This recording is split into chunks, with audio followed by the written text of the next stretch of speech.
Well, what's going on, you emotionally deprived and sleep deprived zombies of the world?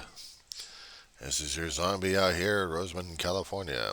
We were John C. How you doing?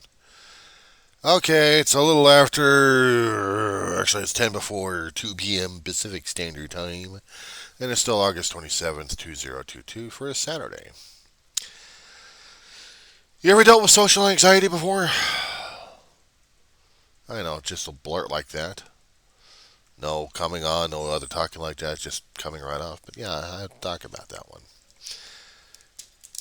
It seems that in dealing with an enclosed environment for so long, that it's kind of hard to deal with going out and mingling with people. Now, one would probably try to find an argument somehow that doing, well, doing work over at school and dealing with the teachers and students over there, you would think that social anxiety would not be hurting me as much. But unfortunately, when I was over there, I was feeling like I was in a safe environment zone, and I really didn't feel about it. And now it's becoming more apparent that I have really lost touch with a lot of things. That I'm feeling uncomfortable leaving home, even though I can walk my dog around the neighborhood, which is around an apartment complex, and that's the neighborhood right there. Or even trying to take myself once in a while over to 600 or 700 yards to a liquor store, mini mart, and get a little shopping done here, but not much. That considered a major shopping at a supermarket that one hasn't done for almost a year or more, and realized that this is an environment that was totally alien to me. Familiar but alien. The nervousness, the tension in the stomach, the nerves, the heightened fear, everything going crazy. It's like the fight or flight kicking in hard. But this is going to the store, grocery store. Understanding that inflation is hiking up food prices left and right. That's not the thing that was freaking me out. No, it's being around a lot of people. Now, I have been away from a lot of people for a long while. Going over to the college campus this past semester, there wasn't that many people. It's like about half or a third of whatever I've seen in the past. So the classes were okay, and I was able to deal with the instructor and then some of the students over there and dealing with a ghost town. And it was still freaking me out because normally I would have been feeling comfortable in a noisy environment. Going over there for a few years and dealing with a noisy environment or the rambunctious teenagers, yeah. But it was quiet. It was quiet. And it kind of put me off. Being trapped at home for about a year and a half and just dealing with mostly DoorDash or even Amazon.com or maybe a few trips over to the liquor store when necessary. But after that, it was just pure isolation. And then having the emotional crap and the triggers hitting me left and right. And that put me through the crying sessions and then the depression all along during the past few months. I think it's really done a job on me. I think so. I mean, it was bad enough grieving for my family. I mean, dealing with Ma when she passed away in 2013. I had my big brother, and we were working through it. But he never once broke, and I didn't break, and we were both trying to be strong for each other. And then he dies, 2018, and everything fell apart. Everything fell apart inside of me because everything else I knew was gone. Everything I thought I was feeling normal or doing things normal, gone. Have to rediscover everything else. And feeling uncomfortable and new about it at the same time. Trying different things that scared the hell out of me. and gross me out. But it was for survival purposes I was trying to do. But not really getting in touch with the core feelings inside, how I really thought and felt about it. I had called this channel a long time ago Diary of the Mentally Ill, and that was me. Diary of the Mentally Ill, named John Weaver, me. But I switched it over to grieving because I was dealing with both issues. And they're still relevant, both of them. When I was actually able to think logically and think rationally enough, I would go off on a tangent. And that would almost feel normal. But then I started discovering more about the cowering, cringing, and hiding from everything, and counseling things left and right. That also became normal. The new normal. I damn near came close of canceling the trip out with the grocery store and just thought, hell with it. I don't need all this shit. I mean, some of the stuff I can try getting if I could, through the kindness of strangers, but I still wanted to go out to the store to get other stuff, and I kept arguing with myself over this. Was it important? Was it not important? What over there could really get me to get this shit going on? I mean, I needed to get bug traps and foggers. I also needed to get milk and cheese and butter and eggs and meat and vegetables and fruit.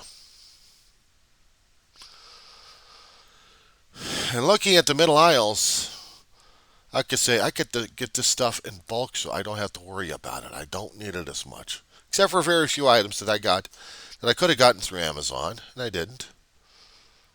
And I got them because I needed them right then. And that's okay. That should be okay. But I still felt the anxiety about it. Like, what the fuck am I still here? I mean, I could get this shit on Amazon and wait for about 2 or 3 days and get the shit, and that's fine. I'll have boxes.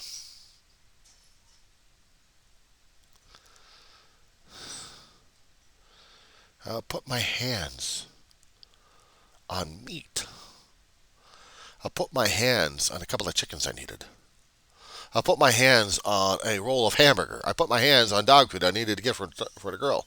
I put my hands on the groceries I needed, the dairy stuff, the eggs, even Pam, even a bunch of bananas, or even fresh chicken that they just fried up, roasted and fried. 8 pieces, and they're still in the refrigerator. Not to mention a box of drumsticks. Drumsticks ice cream.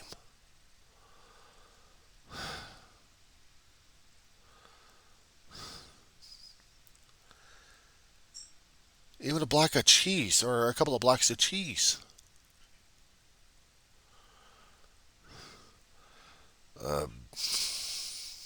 Stuff for a spaghetti mix.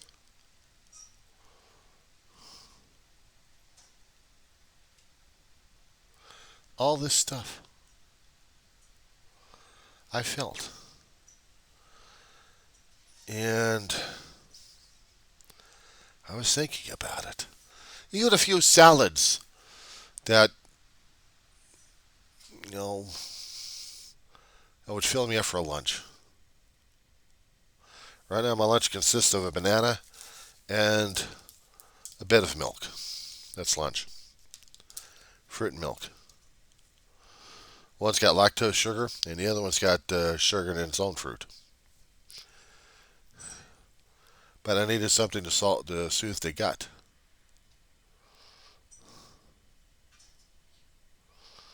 And going through the line of sorting out what I needed in different bags, and seeing how the guy was bagging up everything and was mixing other shit up, like, God. Part of me wanted to get the hell out of there. because I couldn't deal with shopping in person anymore. I mean, it was one thing going over to the liquor store to getting stuff and talking with the workers I know over there, over at Shortstop, and feeling comfortable about talking to them about it. Of being able to relate with them of what I was going through. I was trying to tell them I'm still having issues over this shit.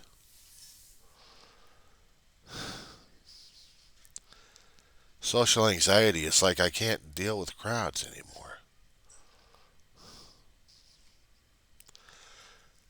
And I'm wondering whether or not if I'm actually going to be able to get through the school next semester. I mean, I'm taking steps right now of going through my insurance policy to work through this. Maybe they got medications, but I don't trust this shit. But I had to identify why. I've been so damn isolated, I gotten used to this. Me and my dog all together. And my sleep issues are still driving me crazy. But today, they are not. I'm still feeling the tension. I'm still feeling the restlessness, the uneasiness. The fight or flight still going on in here right now as it is. It's like just tensing up. And talking about is doing more and more to it. But I gotta get it done. I gotta examine why. Why am I feeling this fear? Why am I feeling this crappy? There has to be a reason somewhere. There has to be a trigger. There has to be something going to be driving me insane at this point over here. Besides the fact that I didn't get a few items on a list that I didn't even check. I was just going through the lines left and right and trying to get a few items left and right and see whether or not the freezer can accommodate a few items or not. And I still got more items and a full refrigerator. A full refrigerator. Some of the dry stuff is put away and taken care of. At least part of them anyway. A whole bag of potatoes and onions.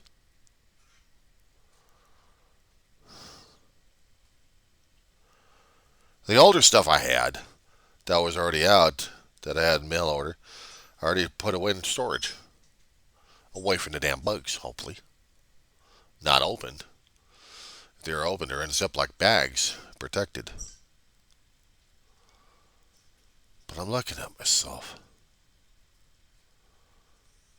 Instead of feeling happy about it, that I went over to the store and shopped. Well, sticker prices is one damn thing, but no. No. My comfort zone got screwed up. A long time ago, it would not have affected me as much. Every month or so, go over to the big market, get the stuff, come right back. Have maybe about 1 or 2 hours going up and down the aisles, what you need. Knowing how much you've got to spend and what you can't afford and what you can't afford. And then get it. It was no problem. You can do that in any supermarket. Usually favorite ones, Food for Less or Winco. Emergency situations, locally, and you get no choice. Albertsons.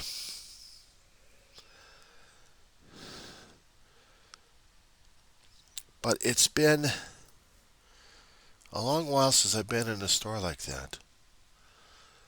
That I didn't feel comfortable enough. Even when I was trying to deal with people, laugh and joke with them, I still felt that I was scared shitless about the whole damn shit. And I'm still feeling it. I feel more comfortable getting the shit through DoorDash or through Amazon than going over there. How does that work? How does that work?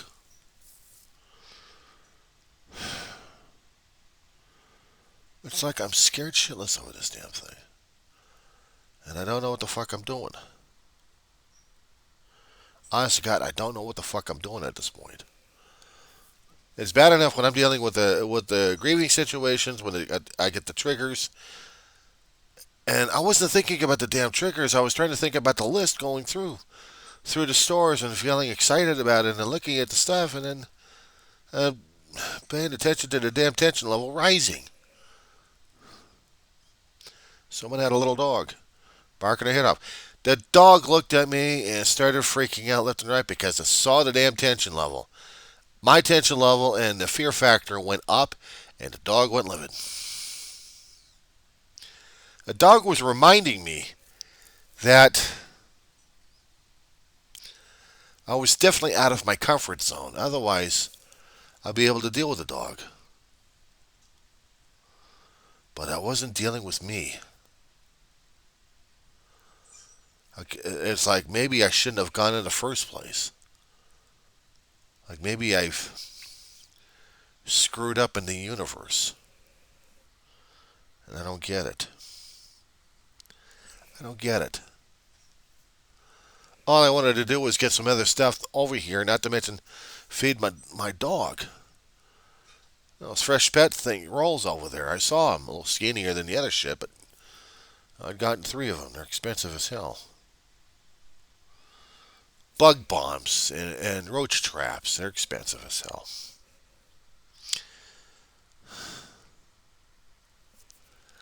And cooking utensils, those are expensive. I've been the non-food items that cost about well over $100.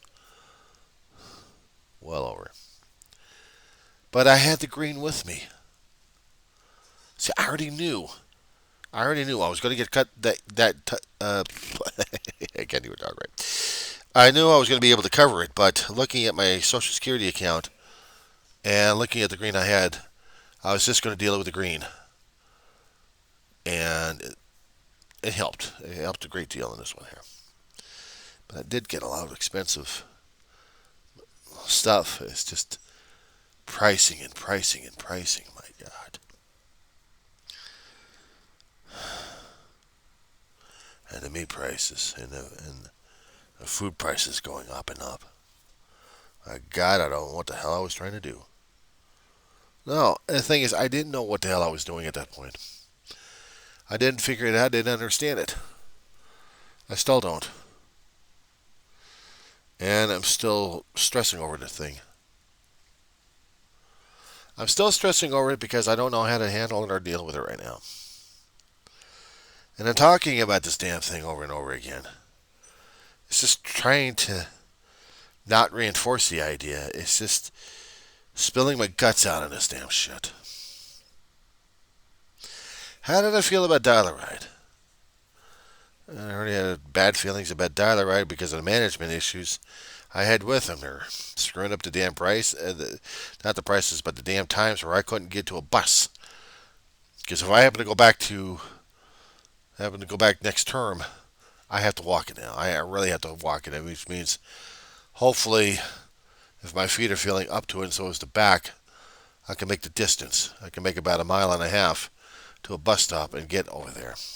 And that's usually the reason why I did Dial-A-Ride, because I'd get there early enough to catch a bus and then get my ass home. Over there and then back. It would have been no problem. I'd catch the 7 o'clock bus, get over there, no problem. Be an issue. There was this one driver, the driver I got over at Dial-A-Ride, he's been off for about a couple of months. He didn't even know about the damn thing because he was out. He comes back and I was the first one to tell him about it. He didn't know. He didn't know. He was on medical leave. He didn't hear anything from his office. And the office didn't post anything. So how are they supposed to know, the drivers? I mean, that's an irritation right there. I was talking to the guy, and I was pleasant enough. I was feeling a nervous tension because I was going over to the store. Because I hadn't been in the store in a while. I mean, a little nervous excitement, trying to feel giddy about it, and looking at the new changes and looking at things that they had done. And I'm like, wow. They did change some things in this place. Whoa. And it blew me away. Well, the rest of the items that they had over there in their shelves, they didn't shift anything. They didn't shift anything. All the produce department has shifted around a bit. But that was alright. That was alright because I could deal with that.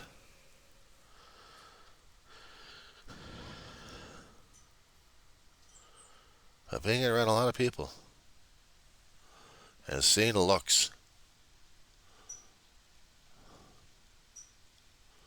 But that one dog. They brought a dog in. A little puppy. No, not a little puppy. It must have been about 14, 15-year-old. And he sensed it. I saw it in his eyes. I saw it in his dog's eyes. I was not right. And my dog looked at me when I came home. She was happy enough to see me. Speaking of which. Speaking of double. Oh. No food over there, John. How dare you? It's not a diamond dog. You only get fed maybe once or twice if you're lucky enough. But I had to get the shit off my damn chest. I had to talk about this thing. It's just...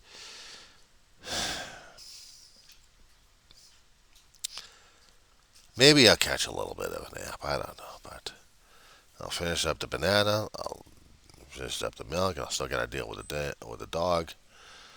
And she'll be wanting me to do things right now as it is.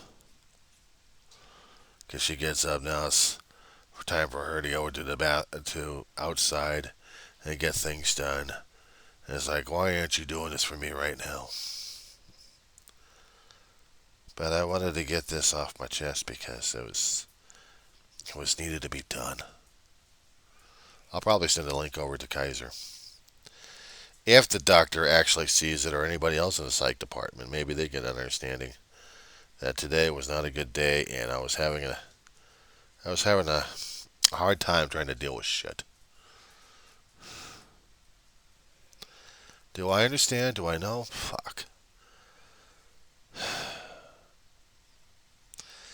All I know is I've been cooped up in this place for far too long. I kept dreaming. I kept looking at things. Online, I would look on YouTube and see people going through adventures. I go on social media. I see people trying to go through adventures, going traveling and stuff. And they're having a wonderful time. Did I feel myself cringing at this point? Not exactly. I should have been one over there. It's like I'm afraid to go out there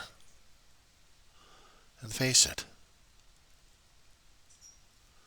Face whatever is out there in the first place. Beyond the safety, beyond the borders, beyond what I got over here. It takes a lot of nerve and a lot of courage at this point over here. God, I hope I get it back. Because I miss it. I mean, growing up as a kid, the kid to the teenager to the adult stages, besides traveling with my family or my brother, at the times I'd be traveling alone. On a bus or even on a bike when I actually was young enough to ride a bike and able not to kill myself on one. I'm talking about a two-paddler. I'm not talking about a vroom, vroom, screw that bike. No. Two-paddler. So actually I'm able to do that. But I was actually able to get on there. Get on the bus, go to different places left and right, and come back home. And feel happy and feel okay. Because I know at home I would be happy and okay. I had structure, I had safety, I had family, I had... There I said the trigger words. But, I had safety and security over there. And I had people to give a shit. And besides, if I got any problems, if I had a cell phone with me, I'd call for help if I needed to. So again, I'm feeling that. But trapped in a place where I have lack of transportation. I got friends who can't even get me from one place to another because of their own schedules at this point over here. So I am forced to deal with whatever kind of transportation issues I've got out here, which means whatever kind of busing situations they've got screwed up over here, I got to deal with it. or really get into my legs working and my feet not killing me. And for the past year and a half, they've been killing me. I know I should have been talking to a doctor about this damn shit, but boy, this damn thing's been going on, and COVID shit, and finding every damn excuse going on. Everything has been going hell in a handbasket. I should have been taking care of myself, and I hadn't been. And I have to face up and acknowledge that, okay? But I'm not going to be yelling and screaming at people. Wait, what do you expect me to do at this morning over here? No, what I should have expected myself to do is to get myself taken care of, and I didn't. So yeah, I feel ashamed about it. I feel embarrassed about it. I'm talking about it. Because I need to talk about the damn shit in the first place. I'm not trying to I'm not trying to point fingers and blame people for this damn shit, because I still got to accept the responsibility, accountability, and everything else like that damn shit. But I know somebody's going to be saying, "Let it go, John. Shit happens. Let it go. There's nothing you can do about it right now in the past. It's in the past." Yeah, but I'm still dealing with the emotional fallout and dealing with the damn memories of the damn thing. It's still fucking me over. So it's not exactly in the past, or it's in the past and it doesn't affect me as much. It's not like it's going to be in the dinosaur age.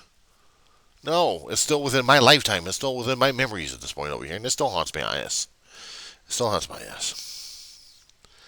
But I still have to deal with it and face it. I still have to face it. Even just taking a step at a time or something like that. Even talking about this damn shit. Getting it down and over with, just blathering it out, trying to get this shit done. And then what? Then what do I do? After talking about it out and getting it off my damn chest, do I feel any better about it? Somewhat. Somewhat. Am I feeling a little lax and okay about it right now? A little bit. I still feel the tension, but still. I still got to get some food in it. Hopefully it's something that doesn't irritate the living crap out of the stomach, because I buy milk all the damn time. I mean, I used to be doing Tums and Mylanta, two drugs I would use for upset stomach. I don't use them anymore, so always all milk, and I'm surprised I haven't killed my body yet. But I do what I can. And right now, is there anything I can do about it? Am I going anywhere? No. Am I dealing with a lot of people right now? No. What I can do is get off my dead ass, probably take a dog out, deal with the hot water out there, and come right back and just cool off. Maybe get dinner started. But I know I'm screwed up inside, so I'm trying the best I can for right now. And that's not the easiest damn thing in the world for me.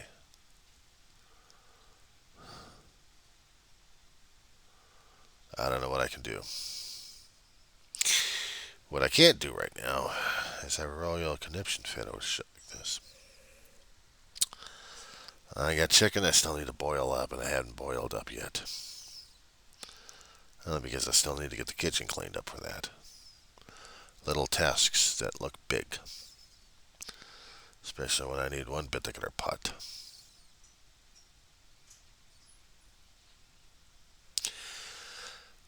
I kept saying a while ago in some of the videos that I probably hadn't posted just yet, but I'm going to anyway, that when I was looking at YouTube, I was watching some of those Korean films, how they cook.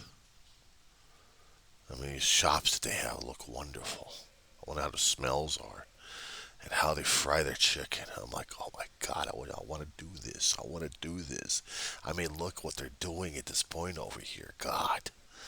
They mix it in one way or they mix it another way.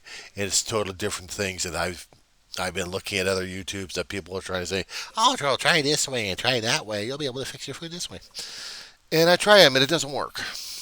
Or else I don't have the equipment for it. But this, oh, shortly,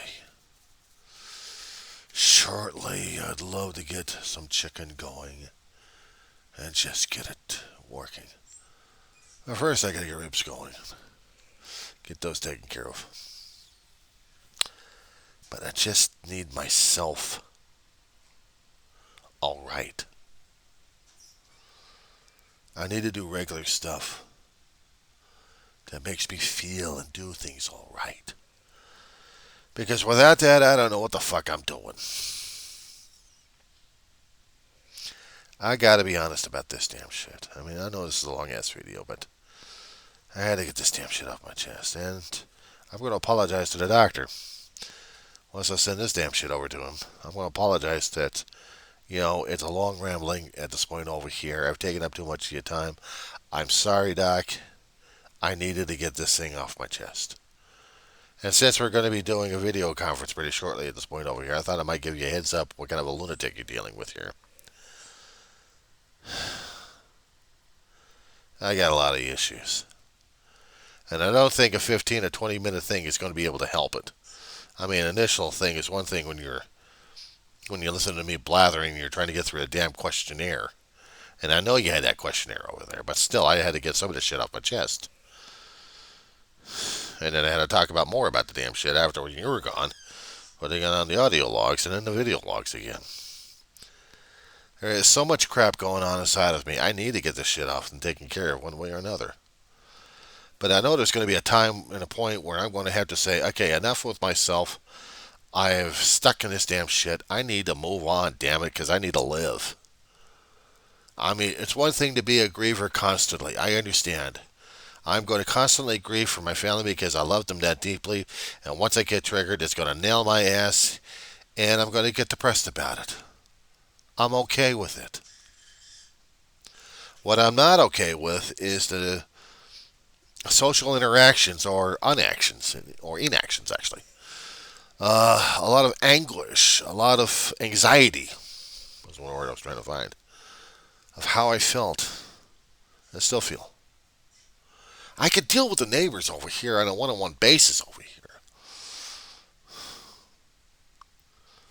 But getting into that kind of a situation when I hadn't been in it for a hell of a long while, man, it scared the fuck out of me.